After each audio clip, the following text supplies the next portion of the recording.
This video is going to show you how to do a comparable services plan for a transfer in IEP. Assuming that the student has been added to PowerSchool, notice that the student does not have any programs next to his name. They've just been added to PowerSchool. Click on that student. Notice we are on the Profile tab of this student. The student does not have a guardian at this time. If it does not, you can certainly add a guardian.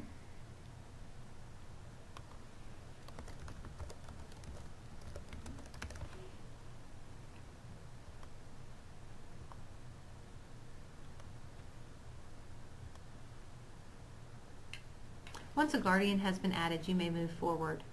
Click in the Programs tab. You are going to start a program for this student. The program that we are starting is Special Ed. The item that we are creating is a Transfer Student IEP Comparable Services Plan. The date of transfer will be today.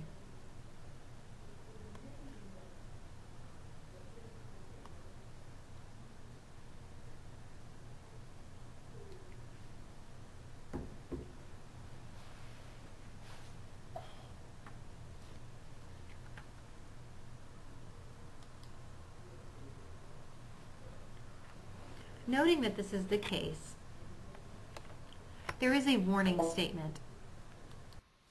There is a warning statement at the top of this transfer. There is a warning statement at the top of this transfer IEP. The reason that this is that it's saying it precedes the transfer date of the student. Therefore, the student may have been enrolled on the 30th. Please note that when you and your PowerSchool members work together, that you should be notified of the date of enrollment and ensure that services are implemented. I want to highlight a few things. First and foremost, on the left side is your navigation pane. On the right side is your input screen. On the left side, you will notice that there are sections. These sections are similar to a full IEP.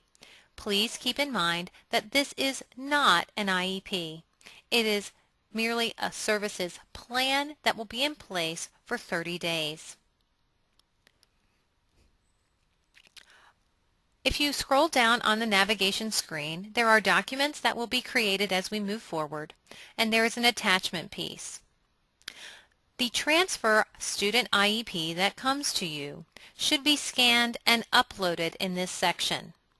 Please note that in order to do this, you will scan this and save a copy of this to your desktop or however that works in your district, emailed to your email, and you will hit upload. You will browse to find the file, and then you will name and label the file. Please make sure that you label them appropriately and that the labels make sense. Once you've completed that, you will hit upload. For purposes of our learning today, I'm going to hit cancel, but understand that that attachment should be reflected here. The service district that we are in is the public charter school district.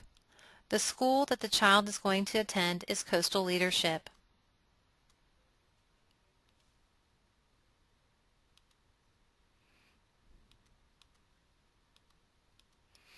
It automatically will populate a year out. For requirements of our district, it will only be allowable for 30 days. Please note the planned end date should be 30 days from today. And the review should also be completed by that time. Some of these dates may or may not be known to you at the time that you are completing this comparable services plan. Please do not make up dates, but only put the dates in that you are aware of. A majority of the dates that will be required will be on the front page of the Transfer IEP.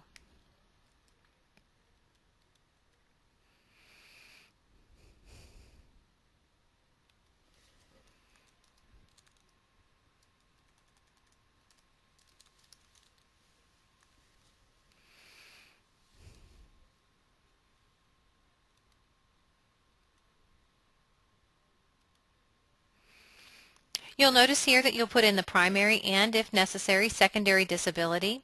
If for some reason you've put them in incorrectly, you can use these arrow keys to move them up and down, and if you need to delete, you can click the delete button. You need to indicate that you're going to report on these goals, and then you will need to enter the goal, the area, the start date, the achievement date, and that should be reflected from your previous IEP.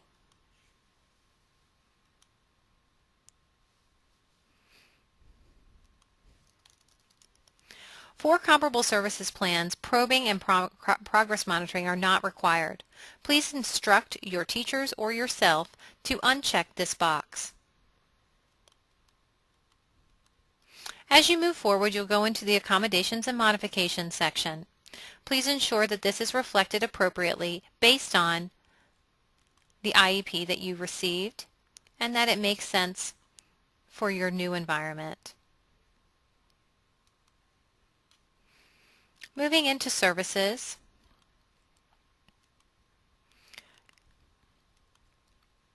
you're going to demonstrate how you're going to do this at your location.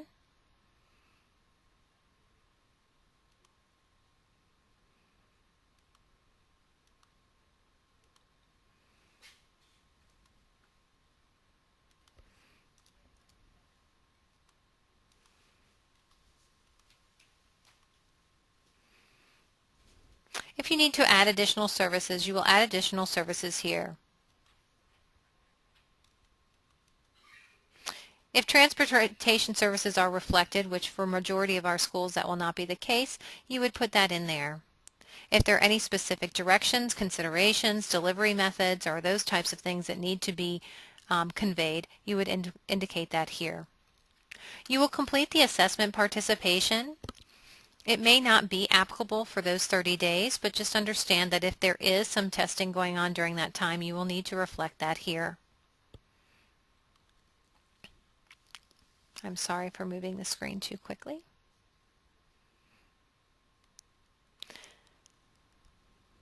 Some questions will require you to answer it.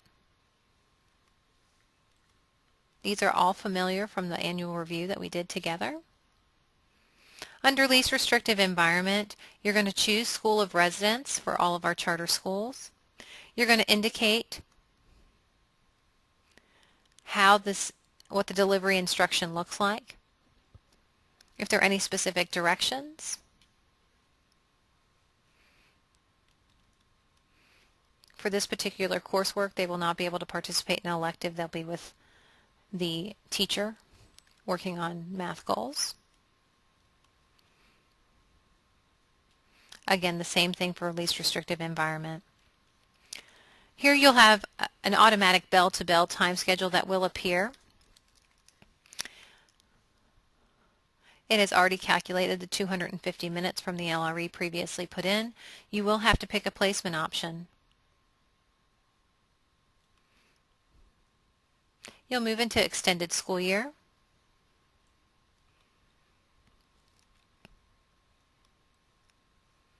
Now, this is the most important piece of comparable services.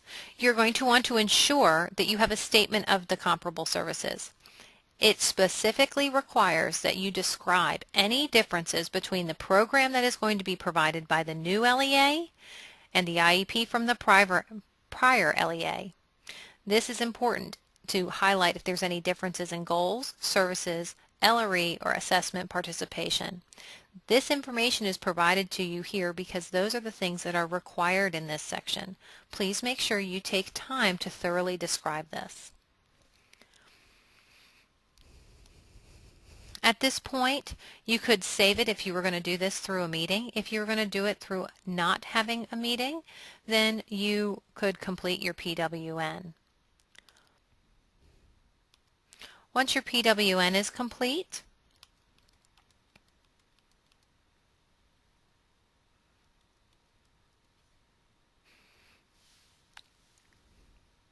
you're going to indicate that consent was granted. As a reminder, under every PWN, there's going to be something called Text Assistant. In the last section, it's going to ask you to provide sources to the parent in case they need to obtain assistance.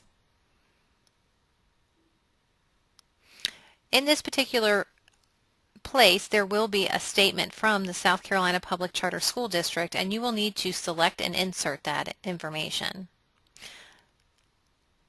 If you're not having a meeting, there will certainly be enclosures, a copy of the IEP, a notice of the procedural safeguards, and then you're going to know that consent was granted and when you received your response. Okay? You're going to hit save. You're going to hit validate to make sure that everything was entered appropriately.